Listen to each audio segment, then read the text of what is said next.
Hello, Mr. Shapiro. You have consistently praised the free market as the most effective means by which to combat racism, sexism, etc., correct? Yes. Right? You believe legislation prohibiting such behaviors is essentially unneeded in today's day and age because you have faith that people, such as yourself, are conscious enough to fight discrimination in business where it can be shown, and at the end of the day, a business should be given immense freedom to conduct itself in the pursuit of profit. My question is as follows. If insurance companies can charge young males as a group higher prices for car insurance than young females, because the former has statistically been shown to be more reckless drivers, does this not leave open the possibility in a free market system for insurance companies to charge premiums based on certain ethnic or racial categories if these ethnic or racial categories statistically correlate with more reckless driving? If you object to the notion of charging someone more based on a factor that that person has virtually no agency in choosing, such as race or sex, why do you not condemn the fact that young men have to pay more? If you do not object to the possibility that a person of a certain sex, ethnic, or racial group may have to pay more on that basis, then are you not failing to disavow discriminatory business practice? Okay, so that's a long paragraph, but I think what it really boils down to, the answer is that what you're now conflating ethnic racism with risk factors. Okay, right. I don't conflate racism with risk factors, meaning if you are saying that insurance companies may use being black as a proxy for heart disease, for example, because black men suffer from heart disease at a higher rate than white men do of the same age once you hit a certain age, then my answer is that an insurance company is in the business of assessing risk, not in the business of assessing racism. So if they look at you and they say that this is a higher risk factor, I mean another case, sickle cell anemia, right? There are certain diseases that actually do afflict races differently. Tay-Sachs affects Jews differently. So the answer is you're an insurance company. Of course you're going to charge more to somebody who has a higher risk factor. That's not racism. That's just the profit motive. I'm not saying that everyone's going to get charged the same in an insurance scheme. Of course not. I assume that you and I won't be charged the same. I'm older than you, presumably. They'll measure our bodily health. I don't know how much pot you smoke. Like, they'll make a bunch of distinctions, you know, and they'll make a bunch of decisions as to what our risk factors are and how that measures out in terms of what I need to pay in order to cover my projections. But that has nothing to do with quote-unquote discrimination. That's just a basic market decision. Right. That's actuarial, just for actuarial clarification, decision.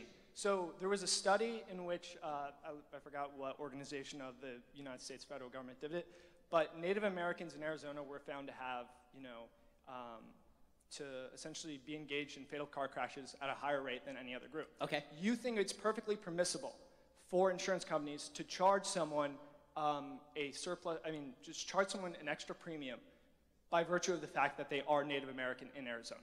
No, I think it's fair for an insurance company to charge someone based on the risk factor of driving. So what I would suggest is that in a free market system, and this is why I defend a free market system, let's say there was an insurance company who did what you're talking about, right? And the insurance company decided Native Americans get charged more. Okay. There would be another insurance company that would come along and they would say, okay, is it really true that Native Americans universally are being charged more, or can I undercut my competitor by looking at people on an individual level and looking at all of their risk factors apart from race? Because race is not inherently linked to drunk driving. But that hasn't happened with males. Because, for instance, not all males, you know, are going to be, in and of it themselves, like, more reckless drivers than females. However, like as you said, neither is that the case for, but this is why, I mean, let's be real about this. This is why car insurance companies have good driver discounts, for example. They have good student discounts, right? They actually do look at more than you just, like my insurance rates went up through the ceiling when I got caught going down the I-5 at 113 and had my license suspended for a month.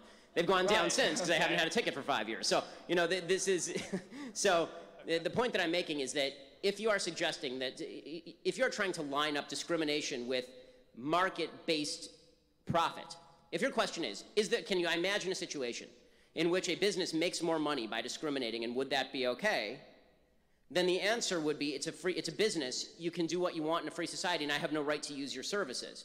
However, it has yet to come to my attention that racial discrimination in a business is an actual profitable thing over time in a free market system where people can compete, because race is not inherently connected to behavioral categories, right? The basis of racism is that race is connected to behavior. Well, I'd just like to say, for instance, Thomas Sowell pointed out, like in his book, Black Rednecks, White Liberals, or whatever. Yes. That the Irish. It's actually right. It's white. Yeah, you're right. Okay, go ahead. Sorry. Right. It's a good book. Yeah. I got that data point. You got it. He pointed out that the Irish, for instance, were in the Americas for hundreds upon hundreds of years, locked in destitute, grinding poverty. Right. Okay. So you just said that race, you know, if you're a company and you institute racist policies, won't, like there's no long-term gain to be made from those policies. And I think that that's erroneous to say, because as you know, inequities, inequalities, disparities do exist between certain communities. So you'd have to show me the disparity based on race and why it's biologically inborn as opposed to cultural. I'm not trying to say that it's not biologically born. I'm just saying that if you had a policy whereby you... Okay, I don't want you to confound... Here's the problem I'm having, and I think we can stop with this, but I don't want to confound race with behavior unless you can show me that race is the inherent source of the behavior. And if it is the inherent source of the behavior, then we can have a separate discussion. But I don't see that. And if you show me that race is in fact that, then that's a separate discussion as to whether we have to force businesses not to take race into account. Is that fair? Yeah, thank you.